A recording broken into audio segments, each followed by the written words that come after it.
Generaciones de niñas en Estados Unidos han crecido con la imagen sana e inspiradora de Barbie. Pero lo que quizá no sepas es que Barbie se basó originalmente en la muñeca europea Lily, un juguete sexy para adultos que estaba lejos de ser inocente. Así que hoy vamos a ver cómo Barbie se basó originalmente en una muñeca alemana sumamente atrevida. Antes de empezar, suscríbete al canal de Weird History. Después de eso, por favor, deja un comentario y dinos de qué otros objetos históricos de colección te gustaría escuchar. ¿Listos? Llamemos a Kenny Skipper a la casa de los sueños para prepararnos para una historia extraña.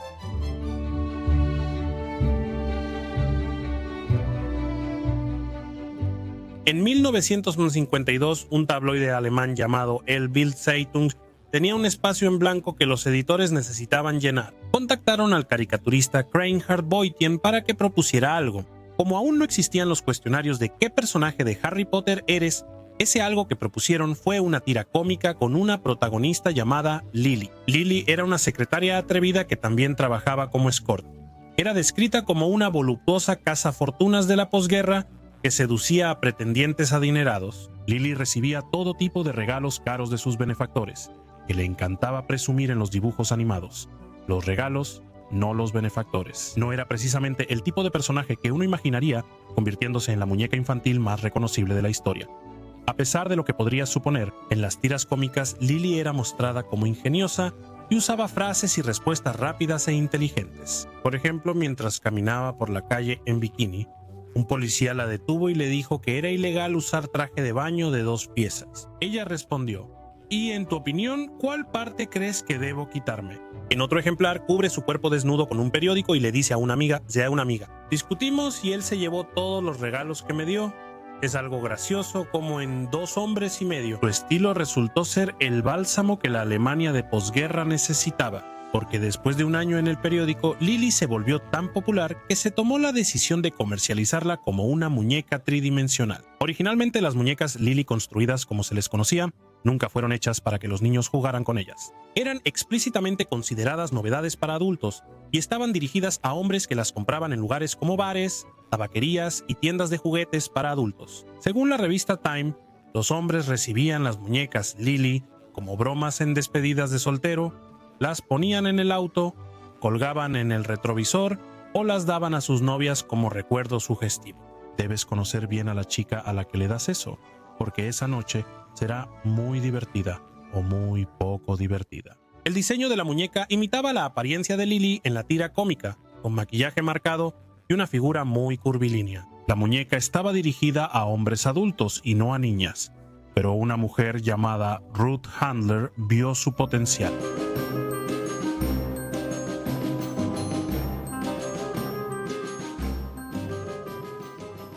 En 1956, Ruth Handler, cofundadora de Mattel, viajó a Suiza con su hija Bárbara. En ese momento, las muñecas Lily, fabricadas en Alemania, se habían vuelto tan populares que estaban siendo importadas a los países vecinos, y una de esas muñecas llamó la atención de la joven Bárbara Handler. Quizá te preguntes qué hacía la joven Bárbara Handler en un bar, tabaquería o tienda para adultos. La verdad es que Lily ya se había vuelto bastante popular entre las niñas, mucho más de lo que alguna vez lo fue entre los hombres adultos. En consecuencia, Lily había cambiado de rumbo para convertirse más en un juguete para niños que en un artículo para adultos, una frase que es solo una forma más larga de decir juguete. Lily dejó de estar confinada a escaparates de mala reputación y las niñas alemanas de los años 50 descubrieron la alegría de las muñecas de moda gracias a ella. Cuando Bárbara Handler la vio, Lily ya era el sueño más salvaje de cualquier comerciante. No solo tenía atuendos intercambiables, Lily tenía accesorios, casas y muebles.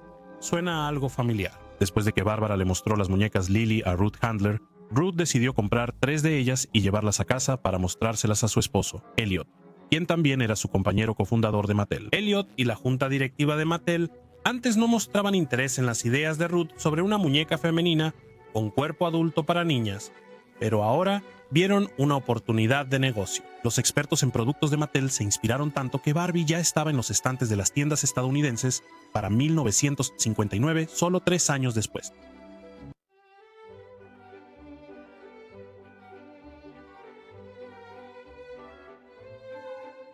Después de comprar sus primeras 3 muñecas Lily, Handler las rediseñó con la ayuda de un hombre llamado Jack Ryan, quien era un inventor local y no un apuesto analista de inteligencia de la Agencia Central de Inteligencia. A pesar de su trabajo para reinventar el personaje y convertirlo en una creación completamente nueva, Lily y la Barbie original todavía tienen mucho en común, al menos en su apariencia física. Sus figuras corporales son muy similares, con una cintura diminuta y un portafolio de inversiones bastante grande. Ambas muñecas tenían los ojos de lado, pero en 1971 los de Barbie cambiaron a mirar al frente. Ambas también tienen el cabello rubio, pero Lily usa mucho más maquillaje que Barbie, presumiblemente porque originalmente estaba dirigida a adultos en lugar de niños. Lily también tiene las cejas arqueadas de manera sugestiva, cosa que la más inocente Barbie no tiene. Otra diferencia principal son los pies. Barbie tiene zapatos removibles y Lily los pies moldeados para zapatos de tacón que eran negros. Mis respetos a Handler y Ryan por notar cuánto dinero podían ganar vendiendo pequeños zapatos de muñeca que se pierden fácil. Como muchas niñas en los años 50, la hija de Ruth Handler, Barbara, tenía pocos juguetes para jugar. Hoy resulta difícil imaginarlo, ya que los niños ahora tienen una selección casi infinita de juguetes, y muchos de esos juguetes dirigidos a las niñas en los años 50 se enfocaban en ser amas de casa y madres. Handler pensó que las niñas necesitaban figuras tridimensionales más versátiles para jugar. Viendo los juguetes actuales, es claro que ella tenía razón. Según Handler, la filosofía de Barbie era que con la muñeca una niña podía hacer lo que quisiera. Para Handler, Barbie representaba el hecho de que una niña tiene opciones, y aunque Lily ciertamente cumplía con la imagen de una mujer independiente, se tomó la decisión de suavizar los aspectos más adultos de ella. En resumen, Barbie dejó atrás su pasado atrevido y adoptó una variedad de carreras, inspirando a las jóvenes a crecer para convertirse en cosas como veterinarias, bailarinas y artistas. Ruth Handler estaba emocionada con Barbie, y su visión era que Barbie fuera una desviación drástica de los juguetes normales para niñas. En las últimas décadas, la figura curvilínea de Barbie ha generado controversia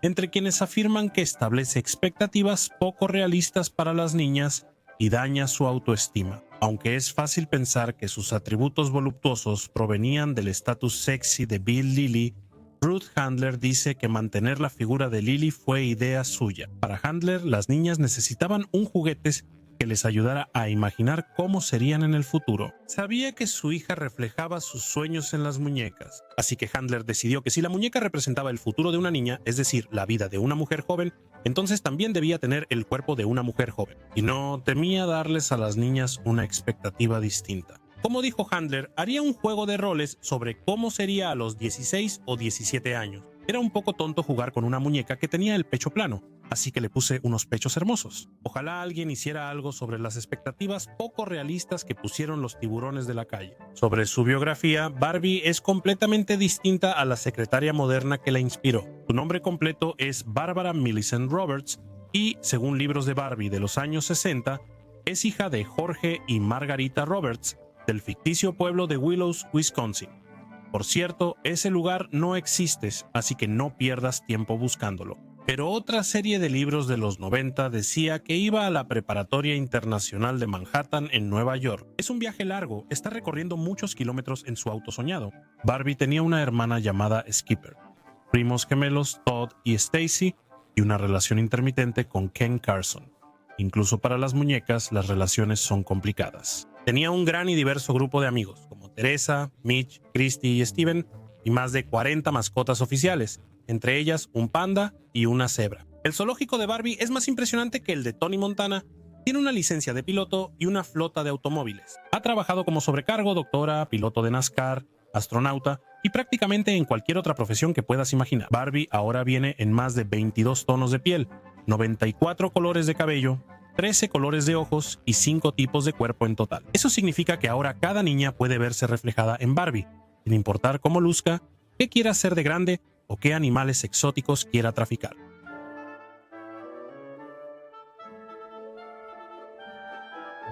El 9 de marzo de 1959, fecha oficial del cumpleaños de Barbie, Ruth Handler presentó a Barbie en la Feria de Juguetes de Nueva York. La muñeca, que fue presentada como una modelo adolescente de moda, debutó con un traje de baño de rayas blancas y negras tipo cebra y una coleta alta.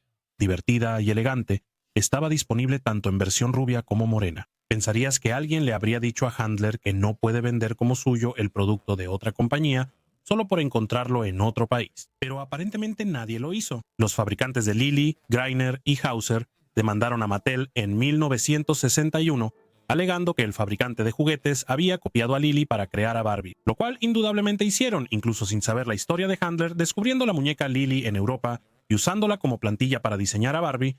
Cuando ves ambas muñecas una al lado de la otra es bastante obvio. Por eso Greiner y Hauser pensaron que tenían un caso.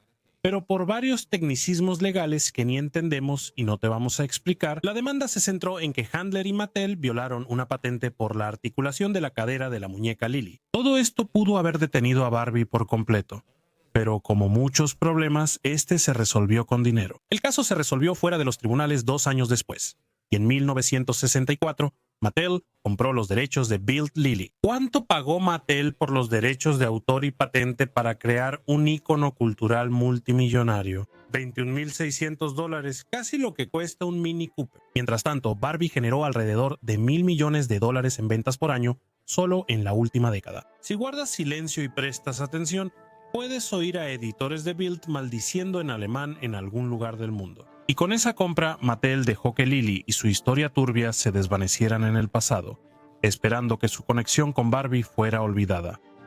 Nadie les diga sobre este video, ¿de acuerdo?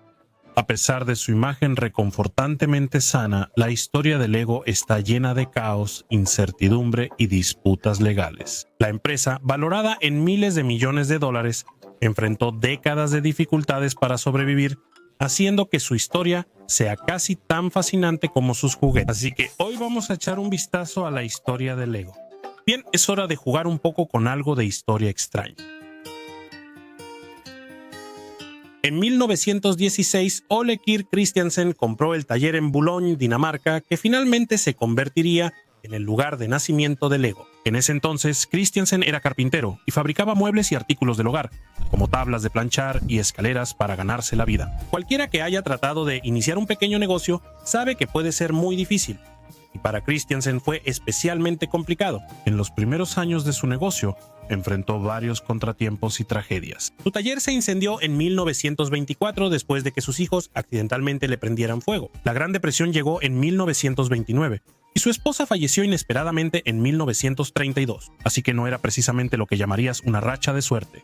Para mantenerse a flote, Christiansen empezó a fabricar baratijas de madera baratas, hasta que finalmente creó un pato con ruedas que se convirtió en el primer juguete popular de la compañía. ¿Quién pensó que el mercado de aves con ruedas sería tan lucrativo? En 1934, el trabajo de Christiansen llamó la atención y recibió un nombre: Lego, de la frase danesa Leg God, que significa juega bien. Lego también se asemeja a una frase en latín que significa yo armo o yo construyo, por lo que Christiansen lo consideró el nombre ideal para su empresa. La Gran Depresión de los años 30 impactó la economía global y obligó a Christiansen a despedir a casi todos sus empleados.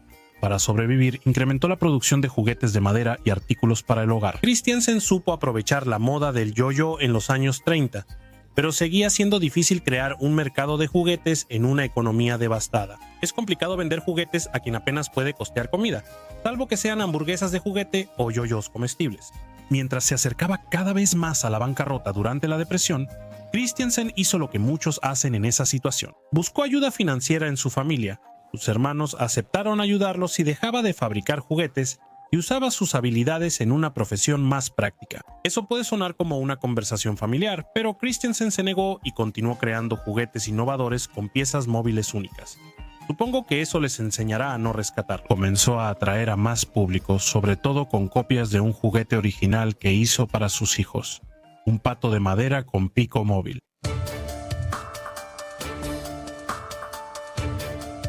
Alemania invadió Dinamarca en 1940. Pocos años después de que la empresa de Christiansen se conociera como Lego. La ocupación alemana de Dinamarca fue más indulgente que en otros países, aunque bajo la Alemania nazi, la indulgencia es un término relativo. Sin embargo, hubo consecuencias económicas y sociales para la población, y como otros, Christiansen luchó bajo el nuevo régimen. Además, su taller se incendió por segunda vez en 1942. Jamás el cosmos se había alineado tan fuerte contra un sencillo fabricante de juguetes danés. Por suerte, los aliados liberaron el país 3 años después, pero para entonces, los recursos eran escasos y muy demandados. Después de que Dinamarca revirtió una prohibición de tiempos de guerra sobre el uso comercial de plástico moldeado, Lego cambió su enfoque de materiales de la madera al plástico. Tras la guerra, aunque el plástico era más accesible, la economía dificultó su uso y los gobiernos prohibieron fabricar productos no esenciales, como juguetes, hasta finales de los años 40. Además, las máquinas para fabricar plástico eran muy caras. Christiansen enfrentó el problema con la tenacidad de un niño con nuevos Lego. Christiansen, sin desanimarse, reconstruyó su fábrica tras el incendio, adquirió una máquina de inyección de plástico y empezó a producir prototipos. Estos primeros juguetes incluían el Tractor Ferguson, un vehículo de plástico disponible, ya sea como un modelo terminado o como un set armable que podía desarmarse y volver a armarse. Me parece que ahí se acercaba a algo. Entre 1951 y 1954, la empresa vendió unas 100.000 unidades del tractor, siendo la primera vez que sus juguetes de plástico superaron en ventas a los de madera.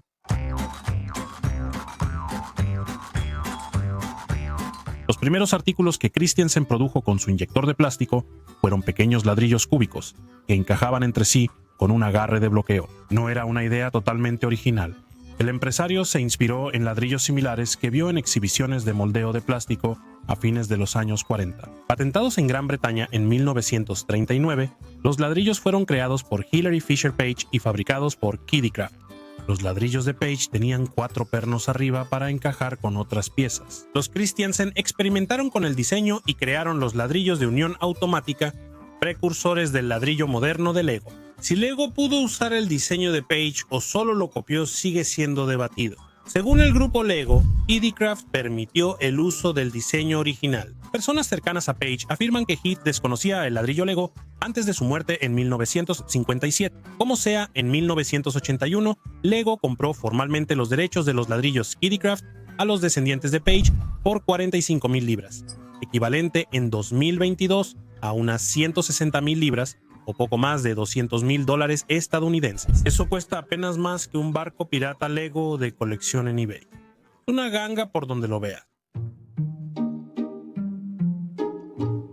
Christiansen nombró a su hijo Gottfried Gerente Jr. a inicios de los años 50. Ambos trabajaban juntos desde mediados de los años 30, cuando Gottfried inició en la tienda. Viendo el potencial de los bloques, Gottfried ideó un sistema de juguetes con bloques que podían unirse e interactuar para crear proyectos más grandes y emocionantes para los niños. En sus propias palabras, el sistema Lego significaba que todos los elementos encajaban entre sí, podían usarse de múltiples maneras y podían construirse juntos. Gottfried Christiansen tenía una visión en la que los bloques de Lego comprados hace años encajarían perfectamente con los bloques comprados en el futuro, para que un elemento Lego no solo tenga valor inmediato, sino que siempre mantenga su valor. Con ese fin, él juró que la empresa siempre se aseguraría de que todos los bloques de ayer, hoy y mañana encajen entre sí. La idea de Gottfried era hacer un universo como Marvel, pero con juguetes de construcción. En 1955, Lego lanzó su primer set llamado Sistema de Juego Lego. Tras la muerte de su padre en 1958, Gottfried asumió la empresa y su idea de juguetes sistematizados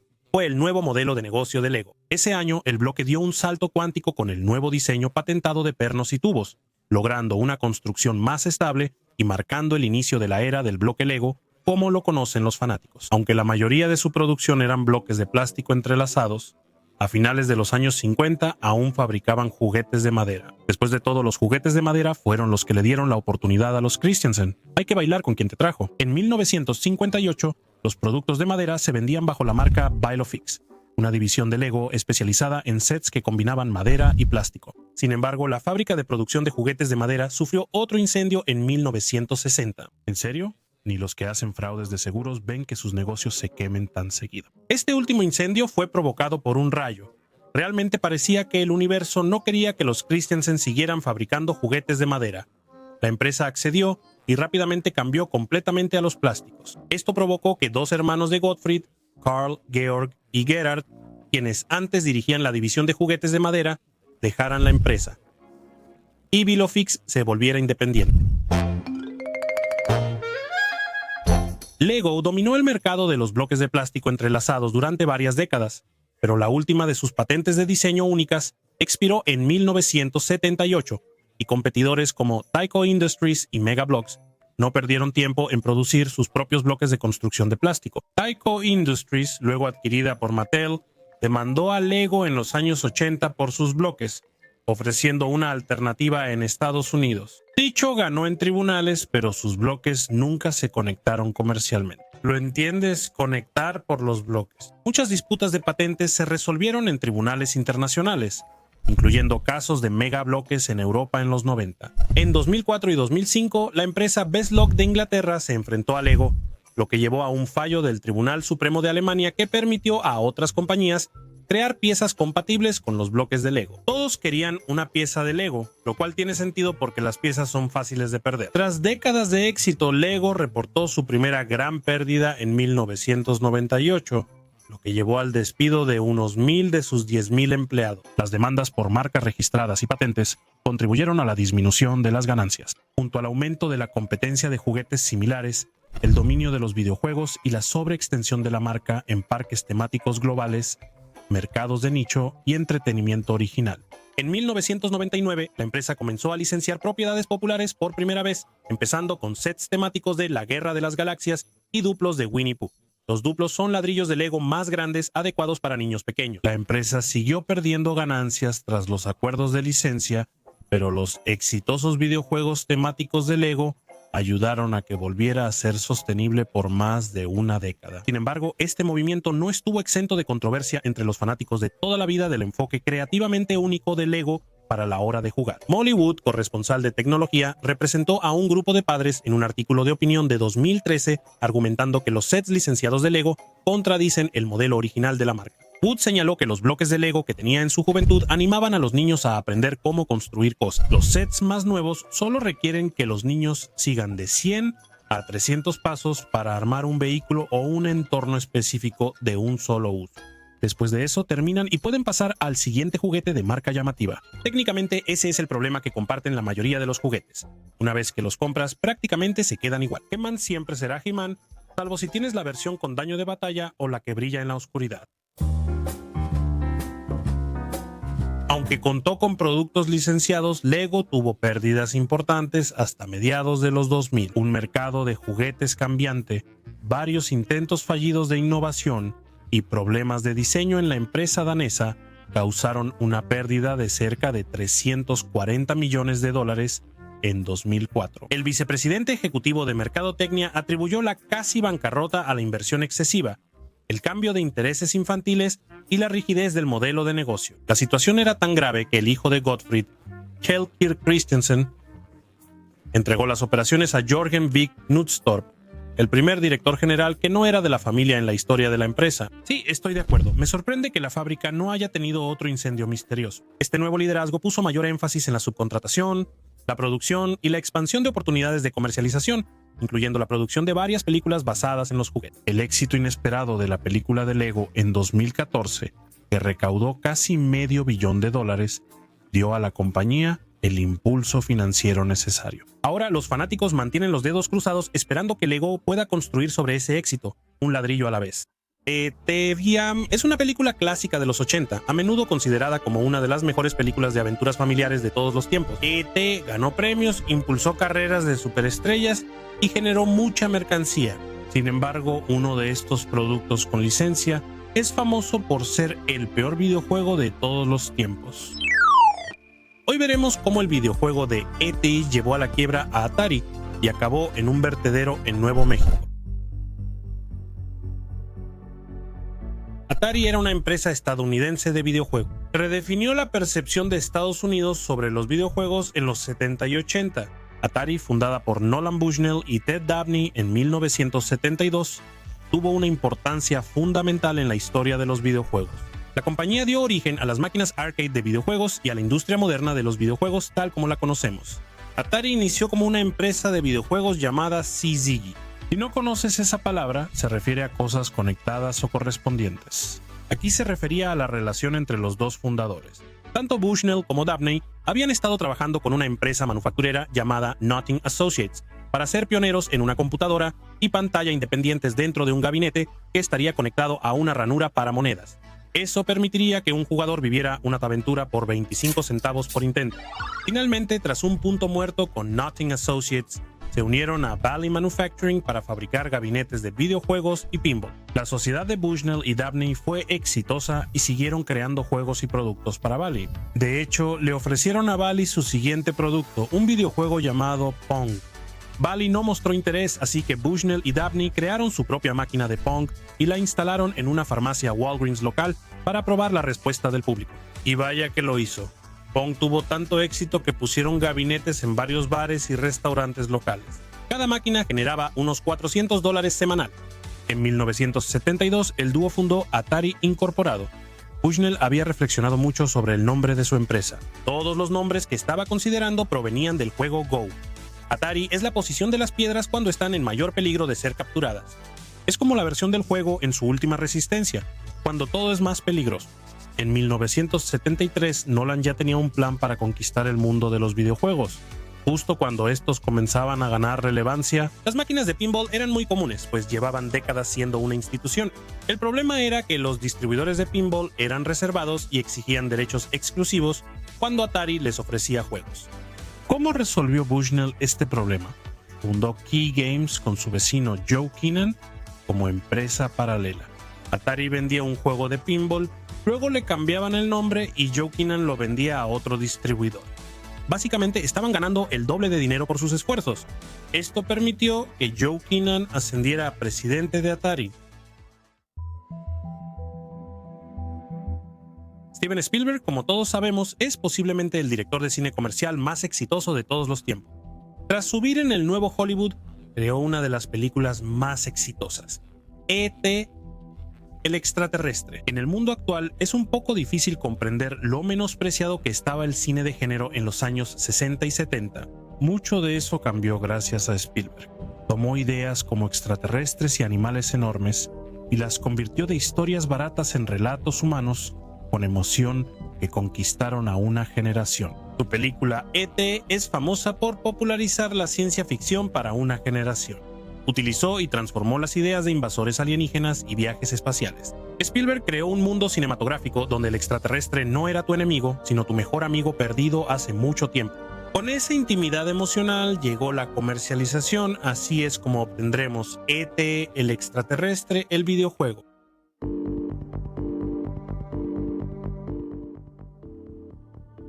Atari lanzó una consola de videojuegos doméstica en 1977.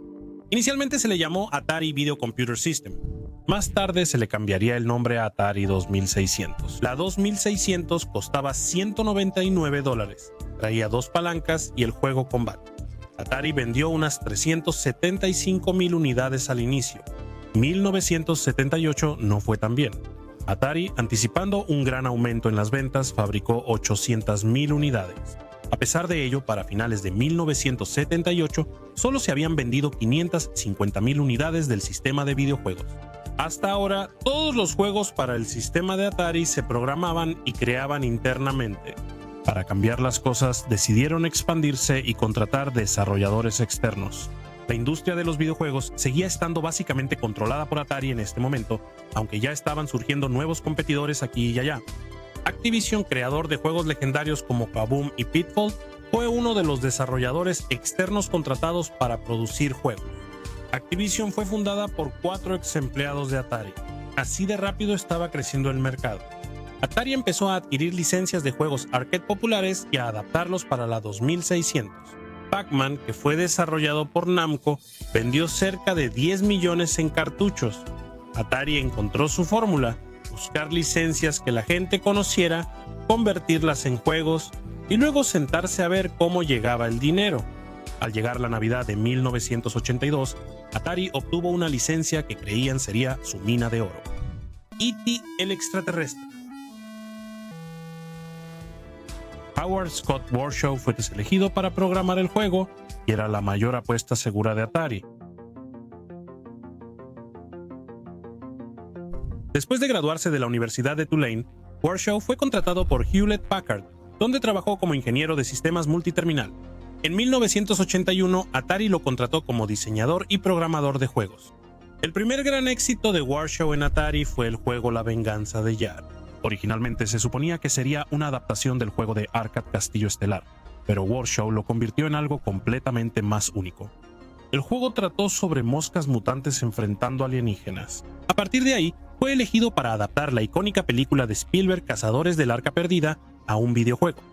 Ese juego fue pues un gran éxito. Cazadores del Arca Perdida fue el primer videojuego basado en una película. Howard estaba en su mejor momento. Era el mejor diseñador en la mejor compañía de videojuegos. E.T. el extraterrestre debería haber sido pan comido. La tarea que Atari le había encomendado a Warshow era nada menos que hercúlea. Este proyecto no les sería entregado fácilmente. E.T. era un acto delicado como la cuerda floja. La película fue un éxito masivo y la fecha límite para el juego era casi inhumana. E.T. El juego necesitaba ser programado en 6 semanas para cumplir con la fecha de lanzamiento en las fiestas. Atari, con problemas financieros, necesitaba que este juego fuera un éxito. Lo necesitaba realmente mucho. En el juego tú juegas como E.T. mientras intenta recorrer varios campos llenos de baches hundidos. El jugador tiene que tratar de no caer en los hoyos. Si lo logran, entonces tienen que usar las habilidades alienígenas de E.T. Payson para intentar volar fuera de ellos. Ese es el juego básicamente, y Warshow logró lo imposible, lo hizo realidad. El juego cumplió con la fecha límite y se lanzó para la temporada navideña, pero todos sus esfuerzos fueron en vano. El juego recibió fuertes críticas. A casi nadie le gustó, lo consideraron demasiado difícil, sin sentido ni historia, y apenas relacionado con la película. El juego fue el mayor fracaso comercial en la historia de los videojuegos. Desde entonces, E.T. es considerado el peor juego de la historia. Para empeorar, en 1983 colapsó el mercado de videojuegos. En Japón, se llamó informalmente el shock de Atari. En resumen, fue una recesión global que impactó la industria de los videojuegos. El shock de Atari fue de 1983 a 1985. Los factores que contribuyeron al colapso fueron la saturación del mercado, la cantidad de consolas de videojuegos y el interés decreciente en las consolas frente al renovado interés en las computadoras personales. Esta ola de contracción de negocios, junto con la gran derrota que fue E.T., diezmó a Atari y la compañía fue puesta a la venta. Se difundió una leyenda en el mundo de los videojuegos que decía que en septiembre de ese año Atari llevó 14 camiones de cartuchos al desierto de Nuevo México y los arrojó a un vertedero. Esta historia ha sido una leyenda urbana en la comunidad de videojuegos por décadas. Atari fue vendida a Jack Tramiel, fundador de Commodore. Continuó un tiempo y luego cerró oficialmente. Entonces la pregunta es, ¿fue real? ¿De verdad Atari llevó toneladas de copias de E.T. al desierto en camiones? En 2014, el guionista de X-Men 2 y Hulk, Zak Penn, se propuso responder esta pregunta de manera definitiva. Él produjo y dirigió un documental titulado Atari Game Over, sobre su búsqueda para descubrir qué había en ese vertedero de Nuevo México. La película fue anunciada el 19 de diciembre de 2013. Penn y su equipo trabajaron durante años, localizaron a los empleados originales de Atari, incluidos creativos, y realizaron numerosas entrevistas a fanáticos. Cada quien tenía una respuesta distinta y los registros oficiales estaban incompletos. Nadie podía decir qué fue lo que realmente pasó. Finalmente, Zak Penn organizó la excavación del vertedero para ver si realmente había cartuchos de E.T. en el fondo. Un grupo viajó al vertedero de Alamogordo, Nuevo México, el 26 de abril de 2014. Incluso hubo celebridades presentes. Ernest Cline, autor de Ready Player One, Nolan Bushnell, Howard, Scott Warshow y legiones de fanáticos. La excavación duró aproximadamente 3 horas, pero al final sí encontraron los cartuchos de E.T. en el fondo del vertedero. La corporación Milton Bradley produjo algunos de los juegos de mesa familiares más memorables de la historia, incluyendo clásicos como Operación, Dulcelandia y Serpientes y Escaleras. Pero la compañía y sus queridos juegos tienen una historia inusual que no es tan inocente y despreocupada como podrías pensar. Hoy revisaremos la curiosa historia de los juegos de mesa de Milton Bradley. Que comience el juego. Es curioso pensar que la decisión de un hombre de dejarse crecer la barba podría cambiar la vida de otro hombre para siempre, pero así fue exactamente como Milton Bradley terminó en el negocio de los juegos. Bradley nació en Viena, Maine, en 1836. A los 20 años abrió el primer taller de litografía a color en Springfield, Massachusetts, e imprimió y vendió una imagen de Abraham Lincoln, candidato presidencial republicano. Aunque Lincoln no era muy conocido entonces, las litografías tuvieron gran éxito. Al principio verás, Abraham Lincoln estaba bien afeitado hasta que, según cuenta la historia, una niña de 11 años le escribió una carta mencionando que su rostro se vería mucho mejor con barba porque su cara era muy delgada. ¿Cómo se recuperó Lincoln de esa vergüenza? La niña dijo: todas las damas prefieren barbas y harían que sus esposos votaran por usted para que sea presidente. Aunque la historia sea apócrifa, Lincoln se dejó la barba y se volvió uno de los presidentes más famosos de Estados Unidos. Historiadores no se ponen de acuerdo sobre el impacto de la barba en su popularidad, aunque algunos piensan que sí influyó. La barba también arruinó la carrera de Milton Bradley, pues los clientes pidieron reembolsos por sus litografías de un Lincoln afeitado y se volvieron inútiles. Bradley quemó el resto y buscó un nuevo producto para vender. Inspirado por un juego de mesa importado que le regaló un amigo, decidió que su producto estrella serían los juegos de mesa. Trabajó y a fines de 1860 lanzó su primer juego, el juego a cuadros de la vida. Aunque tuvo éxito como editor de juegos de mesa, Milton Bradley casi quebró al iniciar la Segunda Guerra Mundial. Para apoyar en la Segunda Guerra Mundial y evitar problemas financieros, la corporación fabricó misiles y juntas de tren de aterrizaje para aviones de combate. Con suerte, esas piezas eran mucho más difíciles de perder que las de eje y aliado. Aunque era una compañía de juguetes para niños, este giro inesperado resultó ser muy lucrativo. Salvó a la empresa y benefició a los soldados estadounidenses.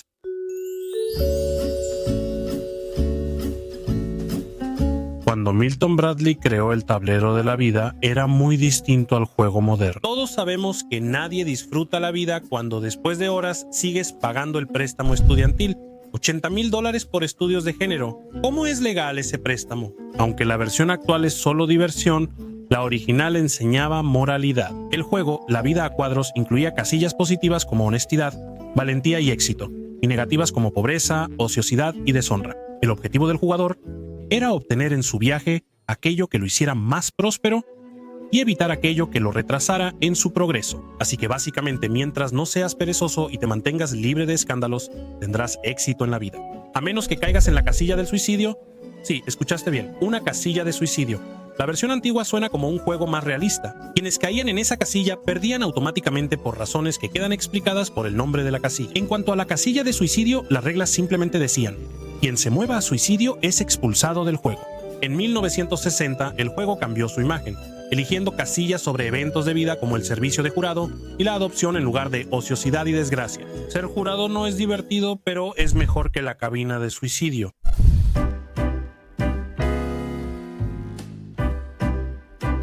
Al pensar en la guerra civil, seguro recuerdas a figuras como Ulysses S. Grant, Robert E. Lee, Iron Man y el Capitán América. Probablemente no piensas en juegos de mesa, menos en sus versiones diminutas. Durante la guerra civil, los soldados permanecían mucho tiempo con pocas opciones de entretenimiento. Milton Bradley ayudó a resolver el problema creando versiones en miniatura de ajedrez, damas y otros juegos. Estas versiones portátiles se enviaron a los soldados de la Unión. La creación de Bradley, el juego de la vida a cuadros, fue el primer juego de viaje del país.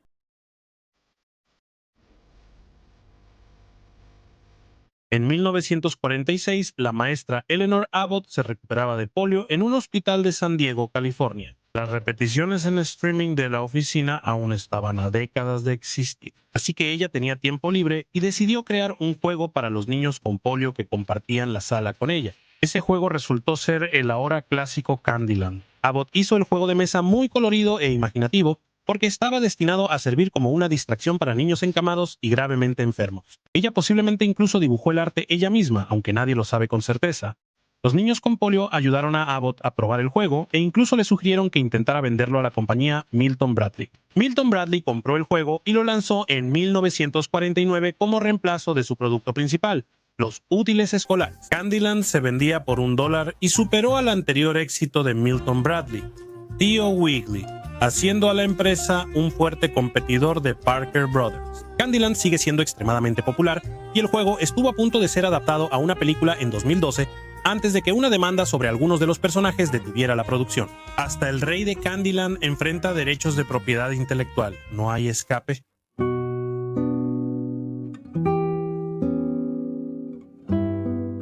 Originalmente llamado Pretzel, Twister fue co-creado por Charles Foley, quien ideó un juego usando personas como piezas, y Neil Robbins, quien ideó un tapete colorido.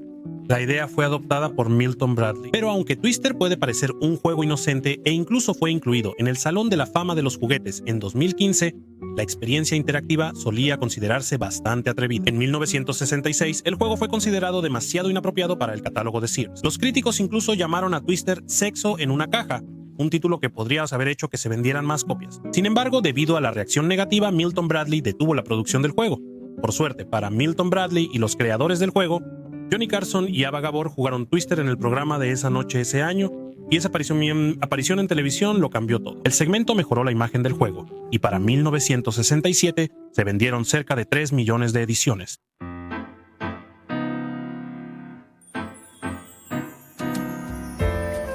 Si jugaste Serpientes y Escaleras y crees que le faltan serpientes, tenemos noticias para ti. Serpientes y Escaleras se inspiró en un juego indio con el mismo nombre. En ambos juegos, los jugadores avanzan de la casilla inferior a la superior, pero mientras que Serpientes y Escaleras ahora se juega ampliamente como una carrera de suerte, originalmente el juego representaba el viaje de la vida y las implicaciones de las virtudes representadas por las escaleras y los vicios representados por las serpientes. La versión india también trata sobre diferentes planos de existencia y la reencarnación, lo cual tal vez les interese a los niños.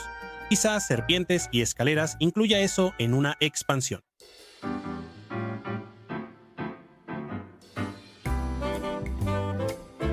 A veces Ironia es una canción pegajosa de Alanis Morissette, otras es solo algo deprimente. Por ejemplo, John Spinello creó el prototipo del juego operando como proyecto escolar en 1964, obtuvo las mejores calificaciones en la tarea y vendió los derechos a Milton Bradley por $500, equivalentes a unos 4.500 en 2022. Esa cantidad no es pequeña, salvo si la comparas con los 40 millones que operando generó para Milton Bradley tras su compra. ¿Dónde está la ironía? En 2014, Spinello necesitaba una operación, pero no podía pagarla. Su seguro médico no cubría un procedimiento oral, dejándolo con una deuda de $25,000.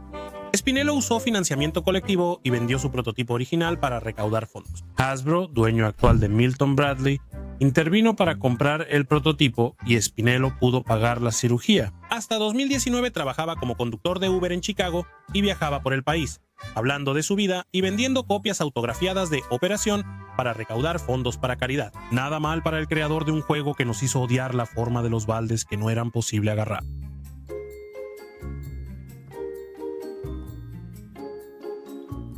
La Gran Depresión, de 1929 a 1939, fue un periodo de gran angustia financiera para muchas personas. La corporación Milton Bradley lanzó en 1935 el juego Dinero Fácil para distraer de las dificultades económicas, dándole a todos mucho dinero ficticio para jugar. Nada alivia el estrés del apocalipsis financiero como perder miles de dólares falsos contra tu abuelo. El juego era muy parecido al clásico Monopoly de Parker Brothers, pero había algunas diferencias clave. Por ejemplo, los jugadores iniciaban con $2,000 en vez de $1,500 y recibían $250 por pasar el tablero, no los 200 habituales. Bueno, tal vez no había tantas diferencias, lo que significa que Easy Money era una copia de Monopoly, ¿verdad?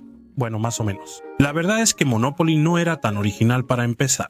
Monopoly se inspiró en una creación aún más antigua llamada El Juego del Terrateniente, que fue producido por Elizabeth Magie en 1904 para condenar a las personas que acaparaban la riqueza. Muy diferente al juego que ahora requiere que te conviertas en un magnate inmobiliario para ganar. Monopoly fue creado por Charles Darrow tras perder su empleo en la Gran Depresión.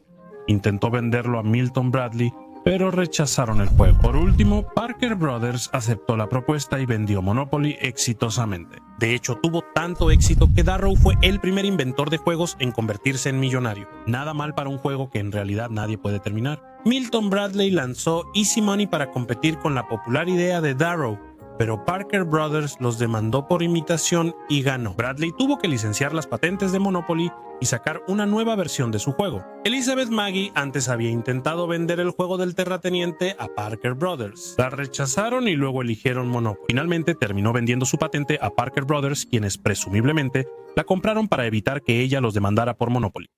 Desde 1930 esta popular línea de juguetes de Fisher-Price ha sido esencial en muchos hogares, con creaciones icónicas como el Viewmaster, Power Wheels y los pequeñitos. La nostalgia puede ser tan rentable como poderosa. Hoy en día, esos juguetes de la infancia tan apreciados pueden darte una buena cantidad de dinero, Hoy te vamos a contar cuáles son los juguetes Fisher-Price más valiosos que podrían estar juntando polvo en tu closet en este momento. Es hora de jugar. Si quieres ganar algo de dinero de verdad, todo lo que necesitas son las monedas falsas correctas. Desde los 70, Fisher-Price gana dinero vendiendo monedas de plástico falsas. El magnate de los juguetes ha creado varias versiones de la moneda de plástico a lo largo de los años. La gente se pregunta por qué la inflación es un gran problema. Si tienes monedas antiguas en tu caja de juguetes, podrías tener una buena lana. Las monedas raras de Fisher-Price se fabricaron en 1974 como parte del set de caja registradora de la marca. A los padres les gustaba porque enseñaba a los niños sobre ahorrar y gastar dinero. A los niños les encantaba porque les gustan los colores. Por lo general, les suelen gustar los juguetes. Sin importar la recepción del set de juego, en los años 70, 10 monedas vintage casi nuevas de Fisher-Price, con valor total de $1.70, se vendieron por $777.77 en una subasta en línea. ¿Quién necesita criptomonedas? Contaba con un mostrador, caja registradora y una parrilla freidora que chisporroteaba. Era el restaurante McDonald's de Fisher-Price y lo hacía todo. A menos que Brian Cox de Succession cantara la melodía de McDonald's en tu sala de juegos. En 1989, para familiarizar a los niños con el capitalismo, los de 3 a 7 años podían operar su propia franquicia de McDonald's en casa. Yo pido ser el subgerente divorciado. Como parte de una serie más grande de divertidos juegos de juguetes inspirados en la comida rápida, cada pequeña hamburguesería venía con sus propios accesorios y complementos únicos. Encontrar el juego completo hoy en día es casi tan raro como encontrar un McDonald's con la máquina de helados funcionando. Un set incompleto, en buen estado, se vendió en eBay sin el manual de instrucciones en noviembre de 2019 por alrededor de $600. Así que imagina cuánto dinero podría generar el paquete completo. Perdón, no era cheddar, era queso americano procesado. De niño parecía que en cada casa a la que ibas había alguna versión de un castillo Fisher-Price. Los millennials quizá recuerden el castillo de 1994 famoso en las salas de juego. Para los espectadores de la generación Z, los castillos Fisher-Price son lo máximo, pero puedes hallar el predecesor de este clásico, que solo los niños de los 90 recuerdan. Si retrocedes unas décadas al 1974 y ves el castillo de la familia de juguete de los pequeños de Fisher-Price. ¿Qué tal esto para la época disco? El set medieval de los 70s incluía rey, reina, príncipe, princesa, caballero y un dragón rosa. George R.R. Martin jamás podría. Luego había múltiples accesorios, incluyendo muebles, camas, tronos y caballos. Básicamente todo lo que esperarías encontrar en un castillo, pero en la comodidad de tu propia sala de juegos, excepto las ratas de la peste que venían en el set de juego de Whitechapel. Un set completo sin caja se subasta en unos $300, así que con caja debería valer al menos 301. La gente pequeña puede valer mucho si juegas bien, ¿verdad?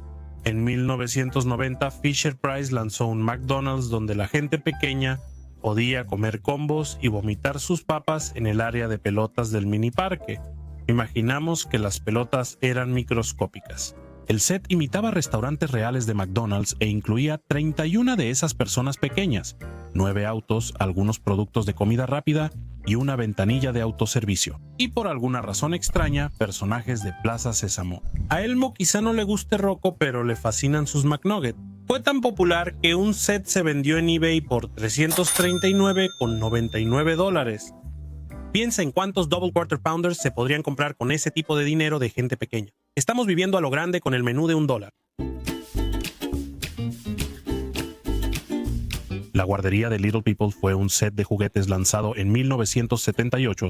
En una situación meta, los niños jugaban a la guardería en sus propias guarderías, creando un bucle recursivo donde el pequeño Scott Bakula sigue saltando en el tiempo. El set tenía muñecos de madera, juegos de patio y un autobús escolar amarillo. Podía plegarse y ser su propio estuche para transportarlo. Como si Michel Gondry dejara el cine para ser maestro de preescolar. Si lograste conservar todo el set durante 4 décadas, podrías estar viendo unos buenos $300 por el lote. Uno se vendió recientemente en eBay, nuevo en su caja, por esa misma cantidad. Por cierto, eso es más o menos lo que cuesta un mes de guardería en la vida real. Los pequeñitos están resultando ser uno de los programas de becas más confiables de los últimos años. Si tuviste juguetes Fisher-Price en casa, tal vez quieras ver si aún tienes alguno. Podrías estar sentado sobre una mina de oro nostálgica. Esperemos que no, literalmente. Si pisar un Lego duele, sentarse en una casa Fisher-Price debe ser peor. Los coleccionistas apasionados buscan juegos completos, pero como tienen muchos accesorios, suele faltar alguna pieza. Los lotes de subasta con piezas al azar pueden compensar la diferencia. Si alguien quiere soltar la lana, no hablamos de plastilina, que no sube de valor y es mala inversión. Un vendedor en eBay vendió una mezcla de su antigua casa embrujada de Weebles y figuras de campamento por unos $500. Nada mal para lo que se pudo sacar del fondo de la caja de juguetes. En este artículo regresaremos a cuando la gasolina costaba 40 centavos por galón. 1970, el año en que Fisher-Price lanzó originalmente la línea de juguetes Little People. Incluido con ese lanzamiento estaba el garaje de acción familiar de Little People, los originales, los pioneros. Ponte de rodillas y solo piensa en cuánto valen estas pequeñas inversiones.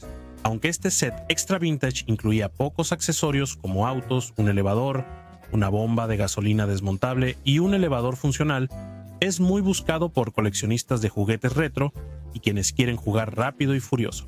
Después de todo, es un garaje familiar.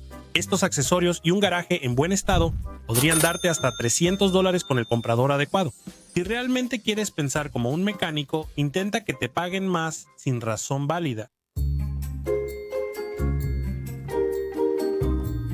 En los años 70 la gente se volvía loca con Plaza Sésamo, principalmente porque nunca habían visto un pájaro que hablara, y mucho menos uno tan gigantesco. Para aprovechar el éxito, Fisher-Price lanzó en 1975 dos sets de Little People de Plaza Sésamo, cada uno con personajes distintos. Todos los grandes estaban ahí, como Bert, Ernie, Big Bird, el monstruo come galletas y el señor Hooper. Todos los niños de Plaza Sésamo recuerdan cuando recibieron su figura del señor Hooper. Cualquiera que tenga uno de estos chicos malos con todos los accesorios en su caja podría estar sentado sobre unos $289 en una subasta. Eso costaban en enero de 2020. Y según lo que aprendimos sobre relojes en nuestros años viendo Plaza Sésamo, solo se han vuelto más vintage desde entonces. En 1973, Fisher-Price lanzó La aldea de la pequeña familia de personitas con cientos de accesorios que tu hermanito podía tragar o perder. Si querías aprovechar tu dinero, este era el set ideal. El set incluía alrededor de una docena de personitas diferentes, cada una con su propio auto. Había vehículos especiales como camiones de leche, de bomberos y patrullas que completaban la cuadra de tiendas de varios niveles. ¿Habrá un departamento de una recámara disponible para rentar? Porque la renta está bastante mal en estos momentos. Todas esas piezas son difíciles de mantener en orden, pero si algún individuo responsable llega a tenerlas todas, podrían esperar un buen pago de al menos $270, que es lo que se pagó por un set incompleto en 2019. Hablemos de la granja familiar de los pequeños personajes. Caray, estos niños realmente aman jugar, no tienen mandados o un trabajo. A simple vista, la granja familiar de los pequeños parece solo un set de juego infantil. Pero en términos del siglo XXI, ese acrónimo significa pequeños personajes proporcionando una fortuna fabulosa. Este set de 1968 incluía animales, granjeros de plástico y puertas de granero que emitían un sonido mu. Un set reciente de noviembre de 2019 se vendió por $224,99, justo para Navidad. Los boomers nostálgicos también quieren juguete. ¿Eres fan de las casas que también pueden funcionar como un pequeño maletín? Primero, tienes intereses extremadamente específicos. Segundo, probablemente te encantaría la casa de la familia de los pequeños personajes. Este pequeño set de juego de 1969 vale mucho dinero si puedes encontrar un set completo. Es muy buscado por coleccionistas, pero casi imposible de encontrar completo. Una puerta de garaje funcional, un set de muebles originales y las pequeñas figuras correspondientes pueden alcanzar cifras de 3 dígitos en una subasta en línea. Si estás dispuesto a desprenderte de él, las pequeñas figuras no te juzgarán.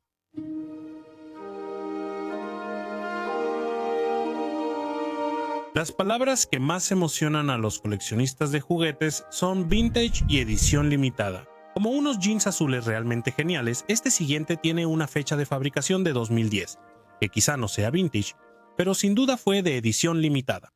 Uno de esos factores basta para que tu juguete valga mucho más de lo que costó a tus papás. El set de tren Fisher-Price Geotrax Railroad solo estuvo en Toys R Us. Y como esas tiendas ya casi no existen, la demanda por estos trenecitos de edición limitada solo se ha disparado desde entonces. Lástima que Jeffrey no pudiera subirse. El set de Geotrack cuenta con una vía de tren de 16 piezas, no una, sino 2 farolas móviles, una pista de patinaje iluminada y hasta un pequeño puente que toca melodías navideñas. Hazte a un lado, Expreso Polar. Hay un nuevo tren navideño en la ciudad. Si te sientes nostálgico por los tiempos más simples de 2010 y tienes el bolsillo bastante lleno, uno de estos sets se puso a la venta recientemente en eBay por alrededor de $623, o lo que cuesta un boleto de tren de jirafa. Jeffrey se lo ha ganado. Los inventores también son personas y pueden tener accidentes como todo, pero cuando un inventor arruina las cosas no siempre es algo malo, porque de vez en cuando eso resulta en una invención completamente nueva. Así que hoy vamos a echar un vistazo a algunas cosas populares de uso diario que fueron inventadas por accidente. Bien, van a querer ponerse sus cascos de seguridad para el resto del recorrido. Hay que admirar a un hombre que no permitió que el hecho de no haber terminado la escuela primaria le impidiera inventar algo que revolucionaría la forma de vida de los estadounidenses. Ese hombre fue el ingeniero autodidacta Percy LeBron Spencer, quien descubrió accidentalmente la tecnología para crear el primer microondas en 1945. Spencer trabajaba en Raytheon, en un departamento que experimentaba con radares usando magnetrones, tubos de vacío que generan microondas y no transformadores malvados. Un día, al experimentar con los tubos, notó que la barra de chocolate en su bolsillo se derritió. La mayoría de las personas probablemente se habrían excusado para buscar algún rincón oscuro donde comerse el chocolate derretido, pero Spencer no era como la mayoría de las personas. En vez de eso, se intrigó y puso otros alimentos cerca de las ondas radiactivas.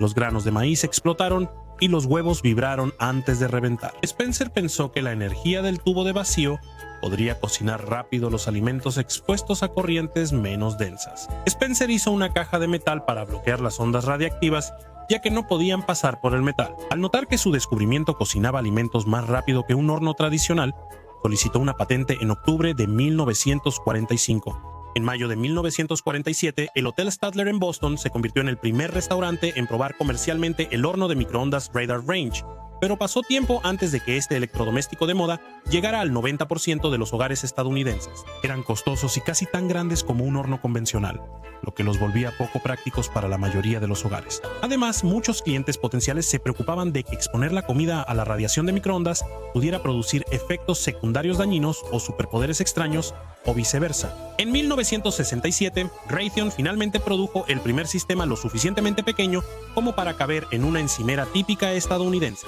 El electrodoméstico costaba menos de $500, equivalente a unos $4,500 en 2023.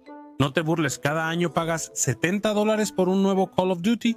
Puedes desembolsar esto. Sin embargo, Spencer no recibió absolutamente ninguna regalía por su invento que cambió el mundo, solo un pago único de, prepárate, $2. ¿Alguien puede meter su cuenta bancaria al microondas? Carlos Goodyear ingresó a la industria del caucho en los años 1830, antes de ser conocido por las llantas, los dirigibles o el vino. En aquella época, el caucho no se consideraba especialmente útil, ya que era increíblemente pegajoso, se derretía a altas temperaturas y se congelaba y se agrietaba al exponerse al frío. Hace pensar por qué no vendió algo que la gente quisiera. Pero resultó que Chucky Goodyear tenía la misión de revolucionar la industria del caucho y empezó a experimentar con diferentes compuestos para fortalecer el producto y mejorar su flexibilidad. El químico autodidacta creó en 1836 un tratamiento con ácido nítrico que mejoró ligeramente la flexibilidad del caucho ante cambios extremos de temperatura, pero por lo demás no logró crear la receta perfecta para un producto duradero. Sin desanimarse, Goodyear continuó experimentando con diferentes compuestos, y sus esfuerzos finalmente dieron fruto, pero no de la manera que él anticipaba. En 1839, Goodyear accidentalmente derramó caucho y azufre en una estufa caliente. El calor unió ambos elementos y creó un nuevo compuesto con la consistencia del caucho, capaz de retorcerse y recuperar su forma. El invento también fortaleció el caucho contra cambios drásticos de temperatura. Nos imaginamos que Goodyear actuó de inmediato como si eso fuera lo que había estado intentando hacer todo el tiempo. En 1844 patentó el proceso conocido como vulcanización.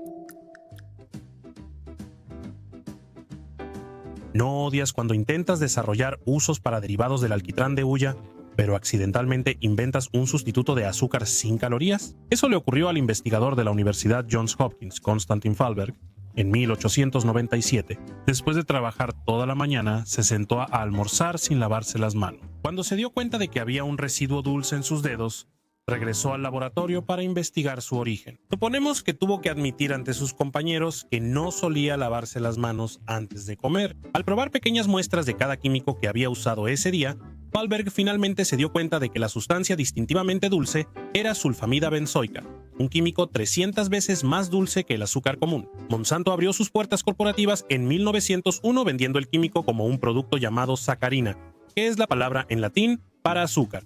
Una elección extraña, ya que el punto es que no es azúcar, aunque suena bien. En 1907, aunque el edulcorante artificial ya se usaba en refrescos y alimentos enlatados, el público no sabía que lo consumía. El Departamento de Agricultura de Estados Unidos afirmó que el sustituto del azúcar era tóxico e intentó prohibir la sacarina, pero el entonces presidente Theodore Roosevelt rechazó sus esfuerzos. En ese momento, él estaba a dieta y su médico le recomendó sacarina en vez de azúcar. Aparentemente esa es razón suficiente para que un presidente bloquee una legislación. En 1912, el departamento ganó y la sacarina fue prohibida temporalmente en la industria alimentaria. Sin embargo, una vez que Estados Unidos entró en la Primera Guerra Mundial, el azúcar se volvió un lujo, haciendo que a todos les preocupara mucho menos lo que era o no era tóxico. La sacarina regresó a la dieta estadounidense y aún permanece ahí.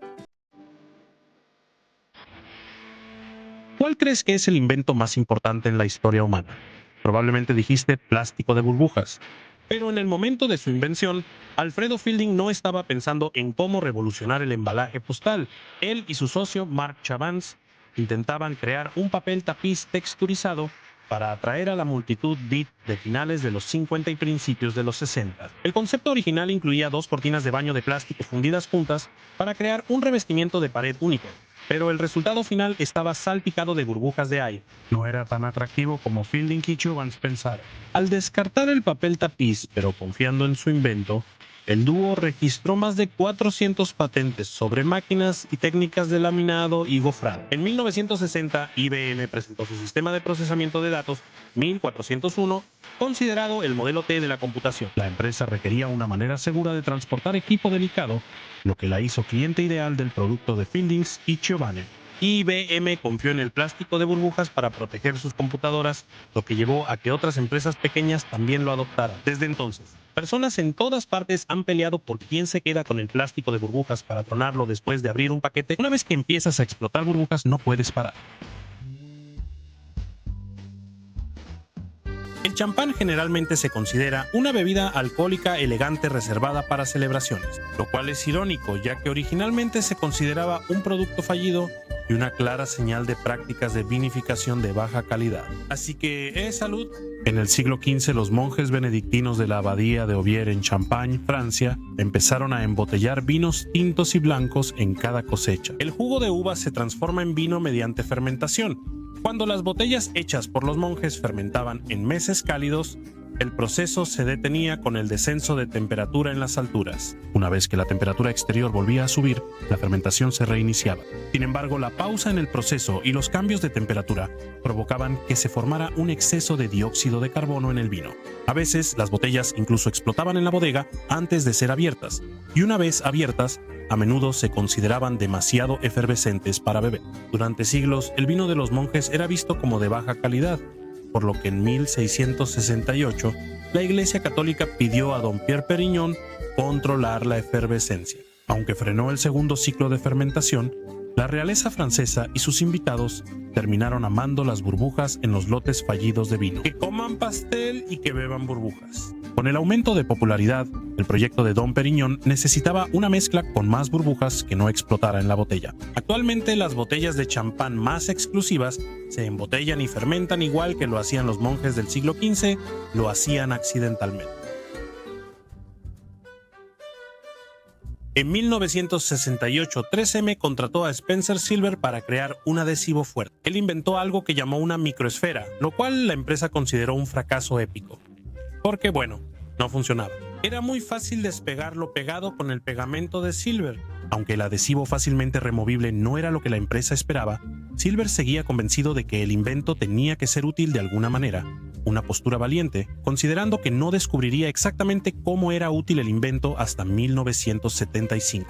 E incluso entonces, fue solo gracias a un compañero de trabajo con un problema muy específico que surgió la patente de las notas adhesivas.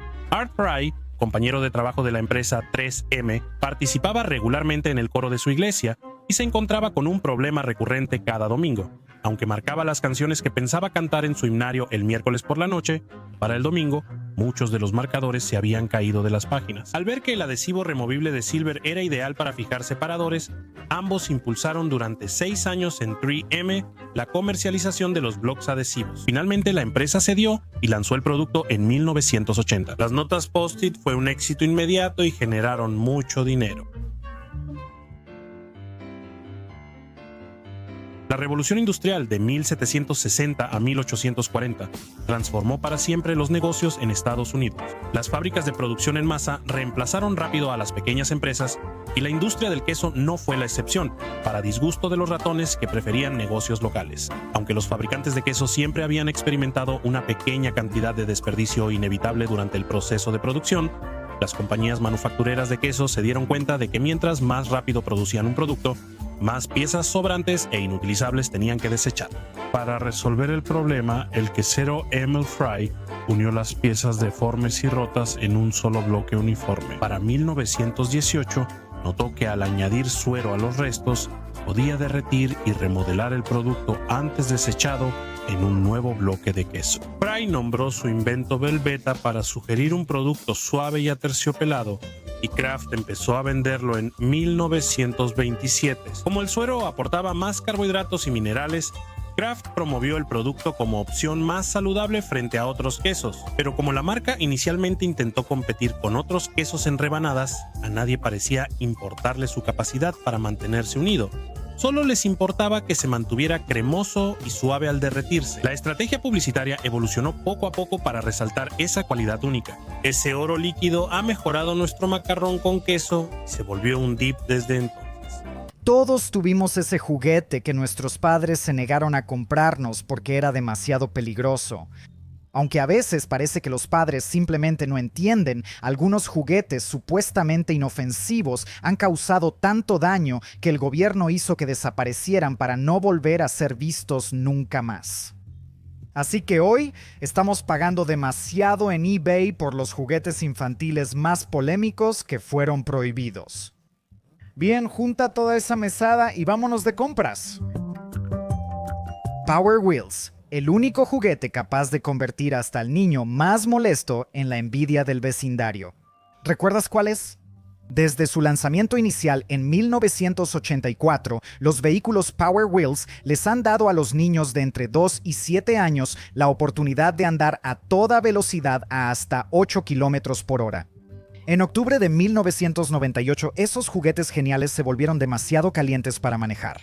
Después de que hubo 700 reportes de fallas electrónicas en los vehículos Power Wheels, especialmente en los modelos que tenían doble batería, Fisher-Price tuvo que emitir un retiro de 10 millones de unidades. En 6 de esos 700 reportes, los vehículos Power Wheels con fallas no podían detenerse, lo que provocó que varios jóvenes conductores chocaran contra autos, cercas y postes telefónicos. Afortunadamente, estos choques solo resultaron en moretones y rasguños menores. Sin embargo, no ocurría lo mismo con el problema mayor de Power Wheels. El mismo fallo electrónico también provocó 150 incendios completos, resultando en 9 niños con quemaduras leves y 22 casas y garajes incendiados. Estos vehículos defectuosos causarían casi $300,000 en daños a la propiedad. Y el retiro posterior abarcó la impresionante cantidad de 100 modelos problemáticos diferentes de la marca, que en ese entonces comprendía toda su existencia de 14 años. Al parecer, Elon Musk leyó eso y dijo, los Tesla pueden superarlo. La serie original, Investigación de la escena del crimen, se estrenó en el año 2000 y duró 15 temporadas completas. Su éxito llevó a la creación en 2002 del spin-off Crime Scene Investigation, Miami, junto con la creación en 2004 de Crime Scene Investigation, Nueva York. Salió una línea de juguetes inspirados en Crime Scene Investigation para enseñar a los jóvenes sobre análisis de sangre y recolección de muestras de cabello. ¿Qué niño no quiere analizar fibras de cabello? Uno de estos juguetes, el laboratorio forense de Crime Scene Investigation, traía un kit para revelar huellas dactilares. Los niños tomaban un polvo del kit, lo aplicaban en objetos tocados por criminales o hermanos y soplaban el exceso para mostrar las huellas dactilares. El único problema: 6 de 8 muestras tomadas de este polvo por la Organización para la Concientización sobre las Enfermedades por Asbesto contenían hasta un 7% de tremolita, que es una de las formas más mortales de, lo adivinaste, asbesto. Simplemente exponerse una vez a la tremolita se ha relacionado con enfermedades pulmonares y mesotelioma, que resulta que no es una enfermedad inventada para extraños anuncios legales en la televisión.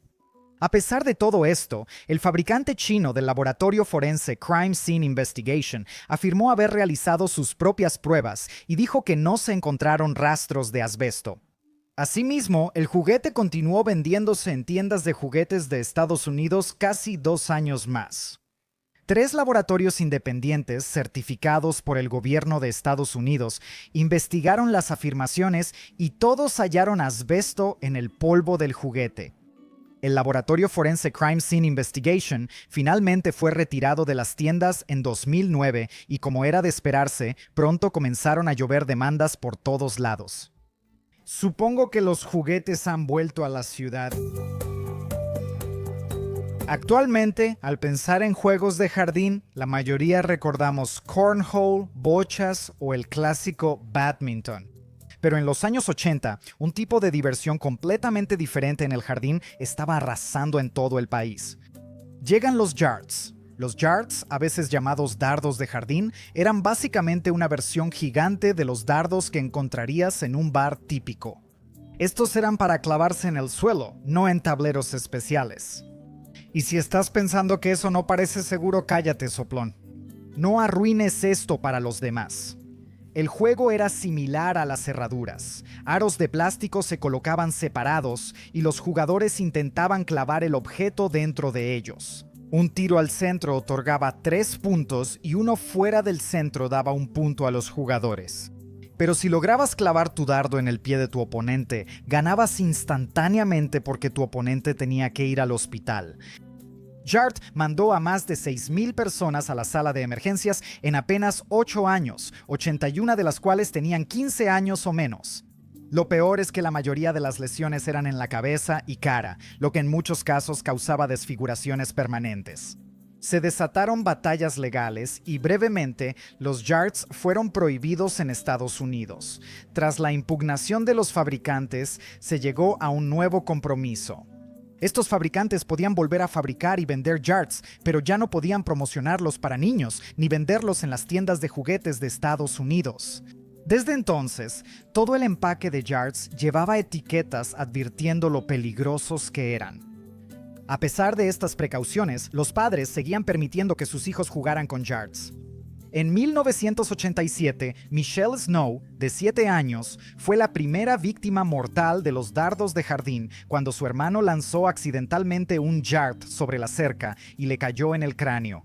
Su padre, David Snow, quedó devastado y lideró la lucha para restablecer la breve prohibición federal de los yards. Se reunió con los comisionados de productos de consumo de la administración Reagan. Y esa misma semana un niño de 11 años en Tennessee quedó en coma por una lesión relacionada con un yard. Esta comisión de 3 personas prohibió definitivamente los dardos de césped en Estados Unidos. Todo niño sabe que Darth Maul tiene los sables de luz más geniales en el universo de Star Wars. Muchos treintañeros y cuarentones también lo saben. Su sable de doble hoja roja hizo que el juguete de Darth Maul fuera de los más buscados en 1999. Sin embargo, solo estuvieron en los estantes un mes antes de que llegaran docenas de informes de que los sables de luz de Darth Maul se sobrecalentaban, causando 3 casos de quemaduras leves y uno de irritación en los ojos. Cuando estos sables de luz chocaban, el resorte del compartimiento de las baterías podía soltarse, provocando sobrecalentamiento y, en algunos casos, ruptura de las baterías. Hasbro rápidamente emitió un retiro del mercado de los 618,000 sables de luz de Darth Maul y Qui-Gon Jinn que ya se habían distribuido, y ofreció un kit de reparación gratuito para quienes no quisieran deshacerse de sus preciadas armas. Después de eso, las versiones actualizadas de los sables regresaron a los estantes de las tiendas e incluían una nueva etiqueta que decía "Ahora con protector de batería". Quizás si los Jedi tuvieran protectores de batería, la Orden 66 no habría ocurrido así. Justo cuando la temporada de verano de 1999 estaba comenzando, la Comisión de Seguridad de Productos del Consumidor emitió un retiro del mercado para el juguete de piscina favorito de todos, el palo de buceo para alberca. Lo sabemos, es una injusticia, así que déjanos explicarte. En los años 90, los palos de buceo para alberca eran pequeños bastones que los niños, o cualquiera en realidad, podían lanzar al agua. Estos palos duros se quedaban de pie en el fondo de la alberca. Un extremo estaba lastrado y el otro flotaba, manteniendo el palo en pie. Los niños luego saltaban tras los palos. Y bueno, eso es básicamente todo. Mira, es más divertido de lo que parece, especialmente cuando tienes menos de 10 años. Por supuesto, un juguete que atrae a los niños al fondo de la alberca tiene algunos peligros evidentes. Pero resultó que había un riesgo mucho menos obvio y mucho más aterrador. Según el informe oficial de la Comisión de Seguridad de Productos del Consumidor, los niños podían caer o aterrizar sobre un palo de buceo y sufrir una perforación rectal o vaginal. Y tengo que ser honesto, esa etiqueta de advertencia no hizo que la gente se entusiasmara mucho por comprar más palos de buceo. Se registraron 6 casos de este tipo de perforación. 4 de ellos necesitaron cirugía y hospitalización.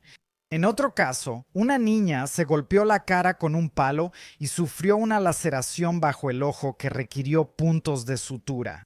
Se retiraron del mercado más de 19 millones de palos de buceo y las versiones posteriores se volvieron más suaves, flexibles y menos peligrosas para perforar. Una parte pokebola y otra parte chocolate. La Nestlé Magic Ball fue, para muchos niños, una introducción divertida al mundo de las apuestas. La Nestlé Magic Ball era una gran bola de chocolate esférica diseñada para competir con el Kinder Sorpresa. Dentro de esa bola de chocolate había una bola de plástico, y dentro de esa bola de plástico había un juguete sorpresa de Disney de plástico. Con toda esa cobertura de chocolate sobre el plástico, la Nestlé Magic Ball resultó ser un peligro de asfixia instantáneo. Si cubres algo de plástico con chocolate, la gente se lo va a comer todo. Eso es simplemente ciencia. Nestlé rápidamente fue criticada por varios grupos de consumidores y en 1997 la empresa decidió retirar su producto del mercado antes de que algún niño tuviera algún problema mágico. 3 años después, relanzaron la Magic Ball de Nestlé como la Wonder Ball, que sustituyó los juguetes de plástico mágicos por caramelos comestibles tipo tiza. Solo 4 años después de eso, Nestlé vendió completamente la marca a Frankfurt Candy and Chocolate Company, que ha estado vendiendo la Wonder Ball de manera intermitente desde entonces. Las Sky Dancers estaban entre los juguetes más elegantes de los años 90, anunciadas como con alas mágicas y vestidos bonitos.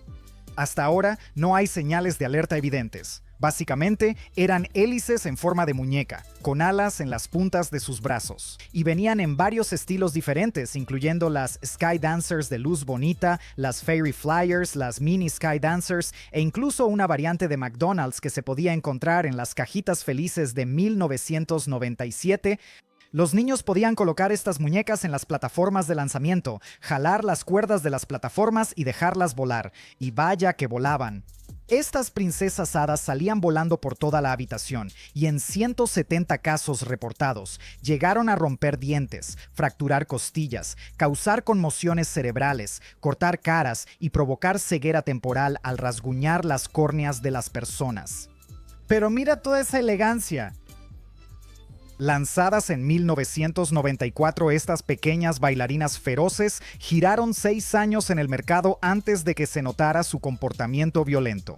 En 2000, casi 9 millones de Sky Dancers fueron retiradas y Hasbro ofreció cambiar cualquier bailarina por juguetes de igual o menor valor.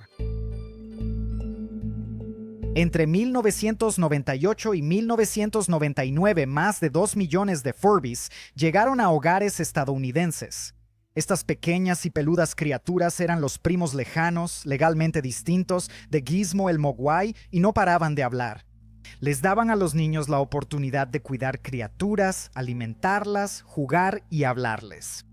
Aunque estos bichos nunca fueron oficialmente prohibidos en Estados Unidos, rápidamente se les prohibió acercarse a cualquier propiedad de la Agencia de Seguridad Nacional. Según informes, muchos en la Agencia de Seguridad Nacional llegaron a creer que el Furby era una herramienta de inteligencia china diseñada para infiltrarse en instituciones estadounidenses y repetir la información que inevitablemente escucharía.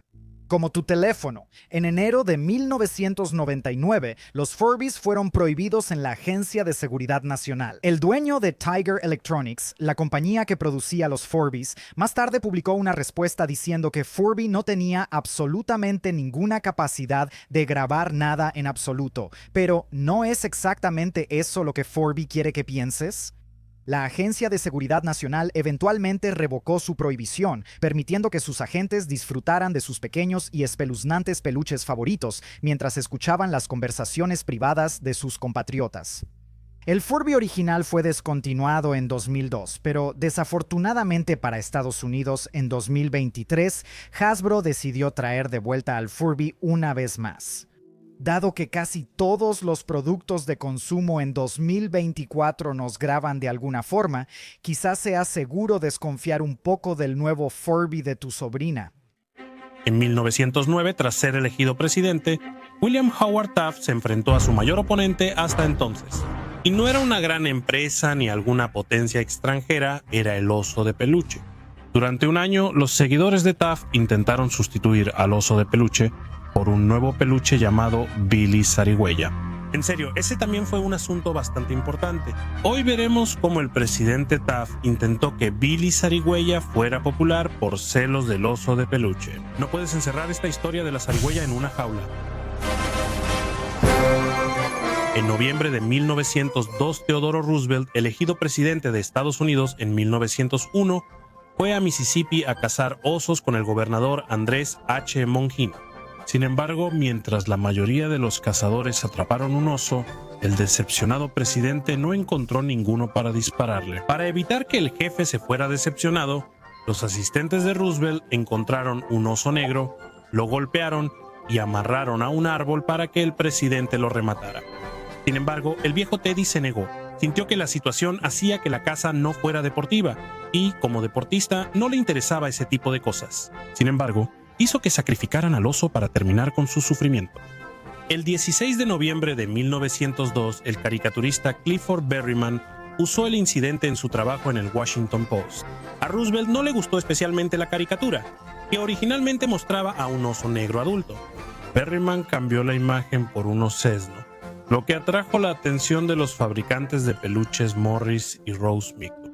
La imagen los inspiró a crear un osesno de peluche para su tienda llamado Oso Teddy. Roosevelt estuvo de acuerdo con el producto y en los primeros 5 años desde su lanzamiento se vendieron cerca de 1 millón de osos de peluche. El oso de peluche no solo era un juguete, también reemplazó a las muñecas en el mercado y demostró la gran popularidad de Roosevelt. En ese tiempo, el oso de peluche estaba tan ligado a Roosevelt que los fabricantes pensaron que dejarían de venderse cuando él dejara el cargo, por lo que buscaron un nuevo oso de peluche al finalizar su mandato. ¿Qué animal adorable podría sustituir al oso de peluche? ¿Algo realmente adorable? Bueno, candidatos hay. Cachorros y gatitos, conejitos, por supuesto. Hay muchos si lo piensas. Sin embargo, los seguidores de William Howard Taft optarían por una alternativa poco probable.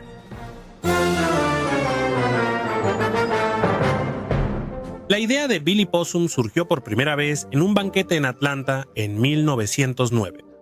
Aparentemente insatisfecho con las opciones del menú, El presidente electo Taft pidió específicamente zarigüeya con papas, que es exactamente lo que parece, una zarigüeya asada sobre un montón de camotes. Delicioso de zarigüeya. A Taft le encantó el platillo y lo comió tan rápido que incluso un doctor tuvo que advertirle que bajara la velocidad. Al hablar con los medios al día siguiente, Taft dijo sobre la experiencia: bueno, ciertamente me gusta la zarigüeya. Comí con mucho apetito anoche y no me afectó en lo más mínimo la digestión ni el sueño. Ahora, aunque no le pagaron, sonaba como un respaldo pagado. Los exigentes prefieren zarigüeya. Menos de 24 horas después de que Taft devorara con entusiasmo su zarigüeya y papas, se formó una nueva compañía llamada la Compañía Georgia Billy Zarigüeya. Sucedió así de rápido. Verás, después del éxito del oso de peluche, los partidarios de Taft buscaban un truco similar y esperaban que Billy Zarigüeya se convirtiera en la próxima gran novedad. La compañía Billy Zarigüeya de Georgia actuó rápido y cerró acuerdos con distribuidores para vender el peluche a niños de todo el país. Sin embargo, cuando la compañía Billy Zarigüeya de Georgia diseñó el peluche, intentaron que Billy Zarigüeya se pareciera mucho al animal real. A diferencia del oso de peluche, que solo era un animal de peluche, el Billy Zarigüeya se creó rellenando pieles de zarigüeyas muertas, una especie de taxidermia para niños pequeños, justo para las fiestas. El extremadamente escalofriante resultado, según la mayoría, parecía más una rata que una zarigüeya. La empresa volvió a la mesa de diseño y finalmente, en lugar de rellenar zarigüeyas reales, diseñaron una zarigüeya completamente de juguete. Parece una buena decisión. Por alguna razón se esperaba que Billy Zarigüeya fuera un gran éxito, y muchos creían que pronto se convertiría en la próxima gran moda de juguetes. En 1907 los estadounidenses ya habían comprado casi 1 millón de osos de peluche. En 1909 los seguidores de Taft y los fabricantes de juguetes creían que Billy Zarigüeya reemplazaría al oso de peluche como el juguete favorito de Estados Unidos. El periódico Los Angeles Times coincidió afirmando que el oso de peluche quedó relegado y que durante 4 u 8 años los niños estadounidenses jugarían con zarigüeyas Billy. El periódico Los Angeles Times resultaría estar muy equivocado. Todas las buenas modas necesitan ser mencionadas en una canción popular. En 1907, durante la fiebre por los osos de peluche, John Bratton compuso el two-step del oso de peluche, que luego sería la famosa canción El picnic de los osos de peluche. Para no quedarse atrás, los seguidores de Billy Possum, aparentemente incapaces de pensar en sus propias ideas, decidieron crear una melodía propia. Esa canción resultó ser una melodía de ragtime llamada Possum, la última moda. Bastante obvio, ¿no crees? La canción decía que el oso Teddy ya no estaba de moda y Billy Possum lo reemplazaba. La letra tenía frases como: el viejo oso Teddy ya se fue.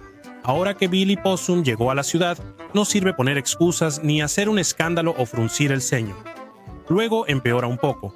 La fiebre de Billy Possum barrió la nación. O al menos eso es lo que los anuncios habrían hecho creer a la gente. Una postal elogiaba a Billy Possum en un poema. El verso declaraba: amamos a Billy Possum. Su pelaje es tan cálido, incluso si lo comemos no nos hará daño. Eso casi rima. Taft popularizó la zarigüeya al comer una, por lo que la postal destacó su delicioso sabor. Supongo que los fabricantes creyeron que así los niños querrían jugar con él. Este juguete está tan sabroso. Por todo lo que se pueda decir al respecto, la campaña de Billy Possum fue extremadamente exitosa al vincular a William Howard Taft con los zarigüeyas. Ambos se asociaron tanto en la mente pública que la gente empezó a mandar zarigüeyas vivas a la Casa Blanca. También se convirtió en un problema ocasional. Por ejemplo, en 1909, The Washington Post informó: zarigüeya mastica el correo. La historia contaba que una zarigüeya enviada a Taft se comió unas cartas en la oficina de correos donde la dejaron. En Texas, seguidores de Taft enviaron al presidente una zarigüeya con una carta. Sabemos que le gustan las zarigüeyas. Conseguimos una blanca, una especie muy rara, y se la enviamos por mensajería express. Menos mal que a Taft no le gustaban las serpientes de cascabel. Cuando la compañía Georgia Billy Possum empezó a vender zarigüeyas de peluche, declararon al mundo: adiós oso Teddy, hola Billy Possum. Los seguidores de Taft generaron una absurda rivalidad de peluches, algo nunca visto en la historia de Estados Unidos. ¿Pero por qué? La verdad, Billy Zarigüeya no solo reemplazaba al oso Teddy, también simbolizaba la gran rivalidad política. Aunque Taft y Roosevelt eran republicanos, su relación era complicada, llena de competencia y traiciones percibidas. El conflicto entre Billy Zarigüeya y el oso Teddy era solo parte de esa gran batalla. Cuando Taft fue elegido presidente en 1909, muchos pensaban que seguiría el legado de Roosevelt. El propio Roosevelt había designado a Taft como su sucesor, pero la transición entre los dos no fue sencilla. Taft tenía prioridades distintas y no compartía el enfoque activista de Roosevelt. En el primer año de Taft, los republicanos intentaron popularizar a Billy Possum, preguntando, si el oso Teddy lo logró, ¿por qué no Billy Possum? Pero antes de que acabara ese año, Billy Possum ya había fracasado. No fue por falta de intentos. Los simpatizantes de Taft hicieron todo lo posible. Había poemas, historias llamativas en los medios e incluso zarigüeyas en un palo que los simpatizantes agitaban como banderas. Aún así, para finales de 1909, Billy Possum ya no era bienvenido. El periodista John Mollum vio una lección en su fracaso para volverse popular. El oso de peluche tenía una historia más conmovedora. Según Mollum, el oso era un objetivo atado e indefenso. El presidente de Estados Unidos mostró algo de compasión. Taft, en cambio, cenó su zarigüeya. Cuando Taft asumió la presidencia, inició la era de Billy Possum y ayudó a popularizar la zarigüeya como platillo. El New York Times destacó en enero de 1909 el gusto del presidente electo por la zarigüeya, informando que en Atlanta todos preguntaban si vieron cómo la comió con papas la noche anterior. Al parecer, fue un día lento de noticias en Atlanta. El platillo rápidamente se popularizó en todo el país y el precio de la carne de zarigüeya se disparó, subiendo de $1 por zarigüeya a 10. Aunque suene triste, Billy Zarigüeya quizá fue lo mejor de la presidencia de Taft. Sí, así de mal piensan algunos que le fue. Durante su primer año como presidente, Taft aprendió que Teddy Roosevelt era un acto difícil de seguir y fue perseguido por el legado de su predecesor. El caricaturista político que inspiró al oso de peluche ahora mostraba a Taft como un niño confundido buscando su propio oso de peluche. Nos sorprende que sus seguidores promovieran desesperados a Billy Zarigüeya como la alternativa moderna al oso de peluche. Aunque Roosevelt había elegido personalmente a su sucesor, el carismático presidente se enemistó con Taft y cuando éste se presentó a la reelección, Roosevelt formó el Partido Progresista para desafiar. El único ganador de la disputa entre el oso Teddy de Roosevelt y Billy Zarigüeya de Taft fue Woodrow Wilson, quien ganó la elección de 1912 y se volvió el 28º presidente de Estados Unidos. Toda lista de cosas que solo los niños de los 90 recordarán seguramente incluirá los populares Beanie Babies de Tide, junto a los Tamagotchi y la Macarena. Quienes sean de la generación Z o menores, o quienes necesiten recordar la era Clinton, quizá no sepan cuán enloquecidos estaban miles de fanáticos por conseguir los peluches por su supuesto valor de colección. Entonces, ¿qué demonios le pasó a todo el mundo? Hoy responderemos la pregunta, ¿por qué los Beanie Babies eran tan valiosos? Tras no lograr ser actor en Hollywood a finales de los 70, Ty Warner volvió a Chicago y trabajó como vendedor en la empresa de peluches Dakin, donde también trabajaba su padre. En 1980 fue despedido de Dakin por intentar vender sus propios juguetes y diseños a los clientes de la empresa. Oye, como dijo Wayne Gretzky, fallas todos los tiros que no intentas. En 1986, Warner hipotecó su casa y usó todos sus ahorros para fundar TY Incorporated, su empresa de juguetes de peluche, en honor a su empleado favorito. Los viajes de Warner lo inspiraron a vender gatos de peluche como los que vio en Italia. Cuando esos no lograron conectar con los clientes, cambió de rumbo y, en 1993, presentó los primeros Beanie Babies en la Feria Mundial del Juguete en Nueva York. A diferencia de los peluches tradicionales, los Beanie Babies tenían relleno de bolitas de plástico o frijoles, dándoles una sensación y forma más natural y flexible. Warner dijo a People que el relleno suelto de frijoles hacía que los personajes pudieran moverse y parecer más reales, tan real como un pequeño oso de fieltro con bolitas de plástico. Warner se inspiró en los muñecos Cabbage Patch y vendió cada Beanie Baby con un certificado con su nombre, fecha de nacimiento y un breve poema, haciendo que los niños sintieran que adoptaban un amigo, no solo compraban un juguete. La línea se presentó con 9 personajes de animales, incluyendo una rana, un perro, un delfín y un alce, todos a un bajo precio de solo $5. En lugar de reducir la calidad de sus materiales, Warner mantuvo sus precios bajos de manera estratégica. Al principio, limitó el alcance del negocio tratando directamente con tiendas de juguetes independientes en lugar de ir directamente a los grandes minoristas, lo que le permitió tener más flexibilidad en sus negociaciones. Trabajar directamente con los dueños de tiendas independientes también le dio a Warner más control sobre cómo se presentaban y vendían los Beanie Babies al público. Mientras que los empleados adolescentes mal pagados en Target o Toys R Us podrían simplemente lanzar los nuevos artículos en los estantes sin cuidado, Warner podía hacer solicitudes específicas a sus socios minoristas personalizados. Según Zach Bisonet, autor de La gran burbuja de los Beanie Babies, Warner a menudo hacía solicitudes precisas y exigentes a los dueños de las tiendas, como pedirles que arreglaran y acicalaran los Beanie Babies en sus estantes para asegurarse de que se vieran presentables. A pesar de la experiencia de Warner en ventas directas de juguetes y su enfoque meticuloso, los Beanie Babies no despegaron al principio. TIO Incorporated intentó vender a las tiendas paquetes de 12 juguetes, pero la mayoría solo pedía 6 a la vez debido a las bajas ventas. Los peluches realmente nunca se popularizaron como juguete. Su enorme éxito se basó en convertirse en objetos de colección, al principio solo para aficionados, pero finalmente como una mercancía de inversión. A menudo se le atribuye a dos parejas de mujeres de los suburbios de Chicago el haber iniciado la locura por coleccionar Beanie Babies. La doctora Paula Benchick Abrinko vio los juguetes en la tienda del hospital y empezó a coleccionarlos, visitando también otras tiendas de hospitales cercanos para encontrar los animales que le faltaban. Peggy Gallagher, su hermana, se interesó en los juguetes y descubrió que podían pedirlos directamente a la distribuidora alemana de TI Inc., evitando las tiendas de juguetes de Chicago. Pronto las hermanas se dieron cuenta de que su pasatiempo podría empezar a generarles mucho dinero. Gallagher compró osos polares Chili por $7 y los revendió por más de $1,800 cada uno. Esos son los osos del dinero. Al mismo tiempo, dos amigas de Chicago, Becky Phillips y Becky Esensoro, iniciaron su colección de Beanie Babies, buscando ediciones raras. Phillips empezó a hacer tantas llamadas a una red cada vez más amplia de tiendas de juguetes que llegó a pagar más de $1,000 en llamadas de larga distancia. Para la generación Z, las llamadas de larga distancia eran comunes antes, como la entrega de hielo y la polio. Pronto, TI Inc. notó este comportamiento en sus clientes.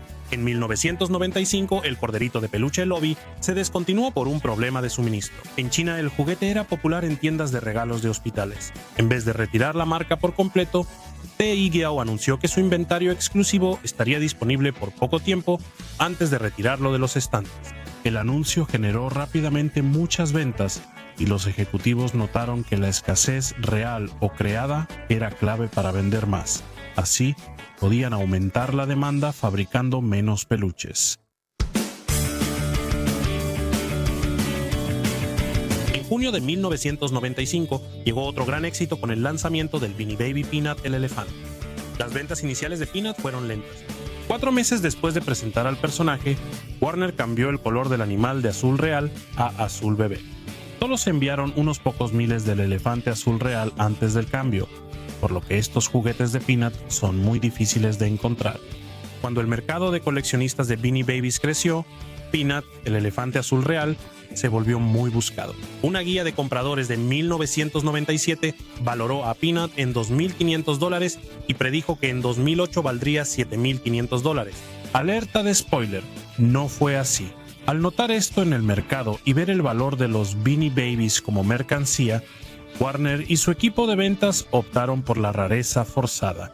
TIU Incorporated comenzó a retirar diseños populares antes de que dejaran de gustar, incluso aumentando el precio de $5 a 10 o 20 a medida que las existencias se volvían más limitadas. La empresa convirtió los anuncios de retiro de Beanie Babies en eventos, alimentando la especulación sobre cuáles serían los próximos en desaparecer permanentemente de los estantes de las tiendas. A finales de 1996 era evidente que la estrategia de rareza forzada funcionaba. Las ventas de TI-TRU fueron de unos 280 millones ese año, 10 veces más que el año anterior. En el apogeo de la locura, TI-TRU enviaba más de 15,000 pedidos por día a los minoristas. Estos pedidos se limitaban a 36 juguetes de cada animal y estilo. Mantener el suministro escaso para aumentar la demanda era una estrategia y resultado de la forma peculiar de hacer negocios de Ty Warner. Como gerente exigente y enfocado, él se obsesionaba con cada detalle del proceso, el producto y su comercialización. Según VCNet, Warner dedicó 8 horas a una sesión de fotos con un solo gato de peluche. Eso es mucho tiempo solo para dormir o ver El Señor de los Anillos. A veces, el ojo de Warner para los detalles y su insistencia en la perfección significaban que el diseño de un Beanie Baby podía ser ajustado o cambiado incluso después de que el juguete ya hubiera salido al mercado. Esto también tuvo como resultado que los precios aumentaran, ya que las versiones descontinuadas se volvían más difíciles de encontrar.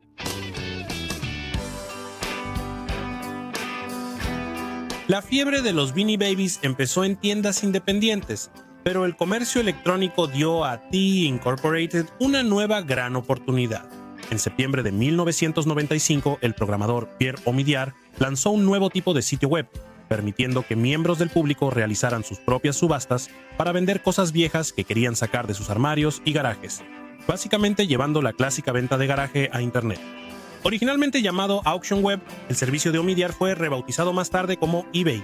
Menos literal, pero más pegajoso. Al inicio, la plataforma era solo un pasatiempo, pero pronto tuvo tanto tráfico que se volvió su ocupación principal.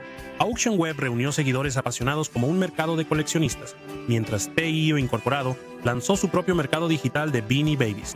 No estaban listos para tanto tráfico, el servicio colapsó y se volvió inutilizable. Quienes buscaban alternativas pronto recurrieron a Auction Web. Para abril de 1997, los coleccionistas de Beanie Babies dominaban el sitio con más de 2.500 anuncios distintos. En mayo de ese año, Auction Web ya había vendido más de $500,000 en Beanie Babies, equivalentes al 6.6% de sus ventas total.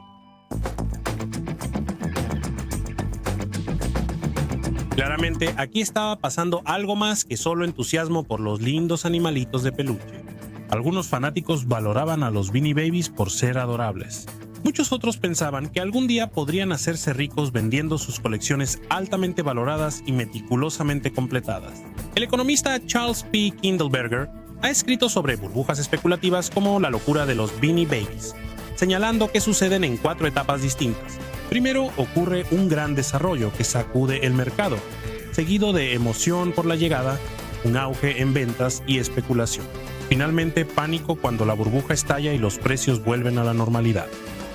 Los economistas David Tuckett y Richard Tafler agregaron una quinta etapa, repulsión, que refleja la desesperación y decepción tras descubrir un nuevo engaño.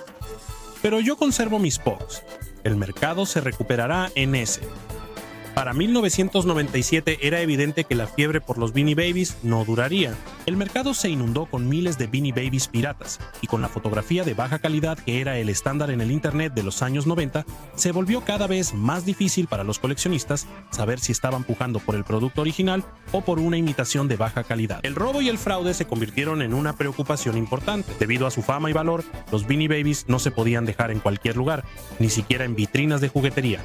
La policía de Ohio reportó hallazgos de estos juguetes enredadas contra el crimen organizado. Pero no supe hasta este día que todo el tiempo fue Peanut, el elefante.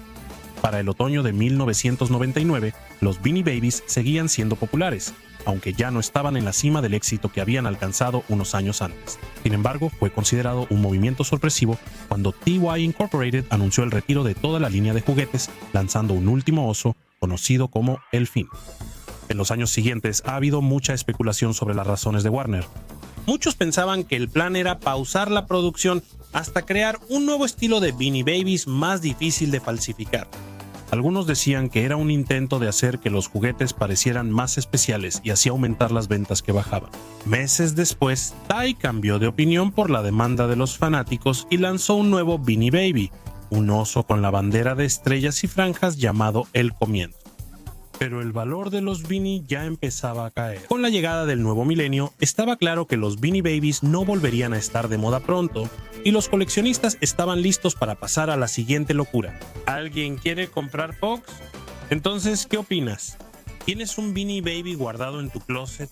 Déjanos saber en los comentarios de abajo, y ya que estás aquí, échale un vistazo a algunos de estos otros videos de nuestra historia extraña.